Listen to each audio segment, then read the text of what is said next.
Hey guys, welcome back to the channel. So this FTX story keeps getting crazier and crazier and crazier, and I'm trying to do my best to explain it all to you, so let's jump in.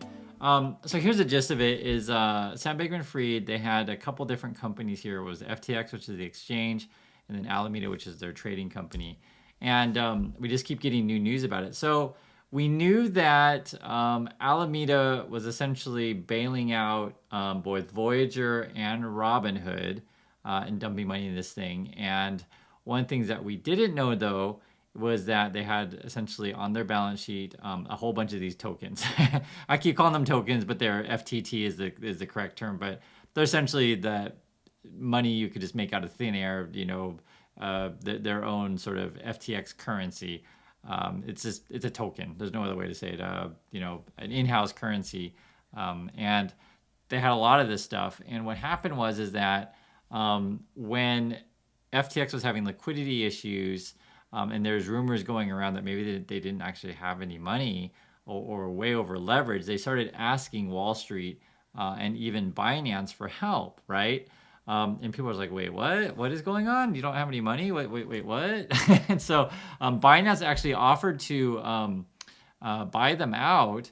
But then what happened was is that they looked at their books and then there was a lot of questionable things. And sort of my guess, and this is sort of my hunch or guess, is that, Binance probably looked at the numbers and also to maybe had some sources on the inside of FTX. I think how these things work. You have a friend on the inside. Hey, can you tell me the truth? What's going on there?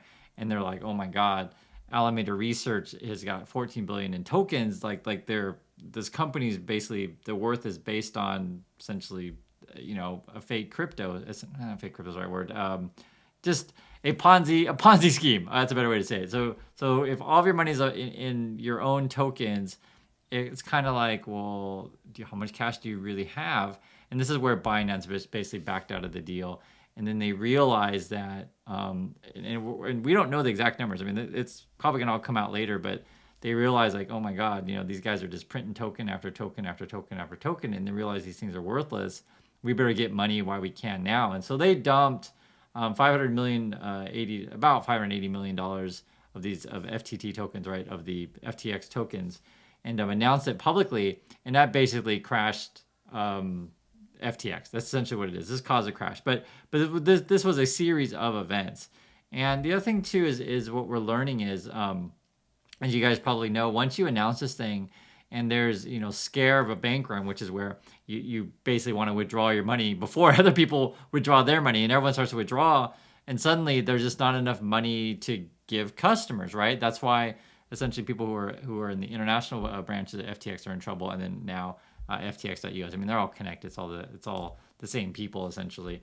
One of the things that has come to light is essentially FTX transferred $10 billion to Alameda, and then Alameda's like taking risky bets, doing whatever the heck they're doing over there. And this is a problem because the idea is that when you deposit your money, say with FTX, they should just like keep your money in case you need it, right? And this is why some exchanges brag that, hey, when you deposit your money, we still have your money on a one-to-one basis. That's what some brag. In the U.S. and the States, right, banks have regulations. The Fed actually says, if you're going to be a bank in this country, you're going to keep so much cash on hand so we don't have these kind of problems where like people need to get their money. Banks or exchanges slash financial institutions, they make money from just wheeling and dealing money. That's just the reality of it. That's how these financial industry works. It wheels and deals money all the time. But the problem becomes obviously if you're wheeling and dealing too much money, and you're dealing also too with a company that's based in the Bahamas, so there's very little regulation, and also in crypto, which is also very little regulation. I think you guys get where I'm going with this. Is they basically just send out too much money, and we're playing risky with your money. Essentially, what's going on here. One other thing that we learned recently too is that Sam Bankman-Fried and a couple of people on the executive team, we won't know how many for sure. We'll call it 3 or 4, could be 2. Not many people. So basically you have like your public books, and then you have like a few people know of more like secret books or secret ways that you could transfer money from FTX to Alameda Research to carry whatever trading activities that they were going to do.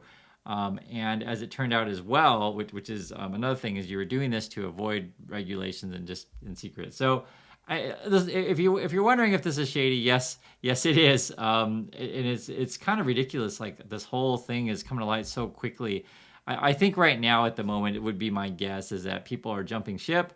People don't want to go to jail, and people are like, hey, can you promise me immunity? It's just like the movies. Can you promise me immunity? And I'll tell you the inside scoop.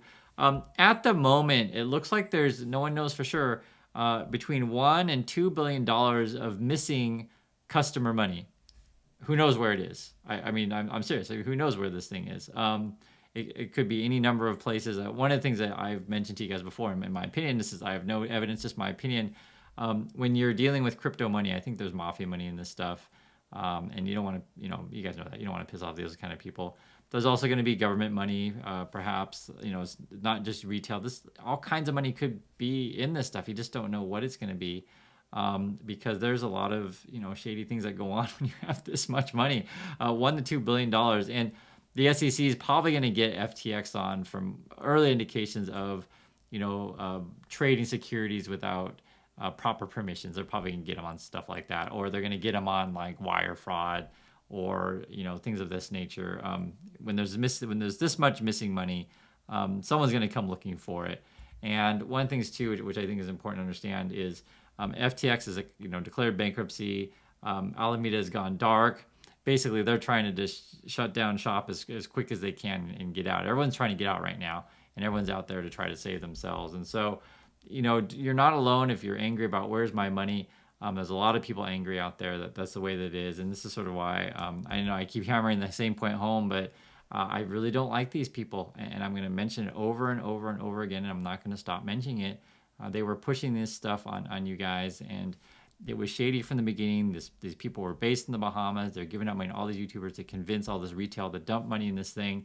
And now this FTX is basically, vaporized or vanished or teleported, everyone a word, like $1 to $2 billion. I know that these people all made money off this stuff, and we talked this before. These YouTubers got 50 grand to 100 grand a month to pump up this stuff, and it's all a big scam. So we're gonna see. I'll keep tracking. I'll try to keep giving you updates, but I just want to give you a sense of the kind of money that we're talking about and the kind of things that were going on. It appears at FTX, not everyone knew about. Well, at least that's what we know now. Not everyone knew about sort of these transfers between companies and this missing money. But who knows, guys? The more that's released, the more that comes out.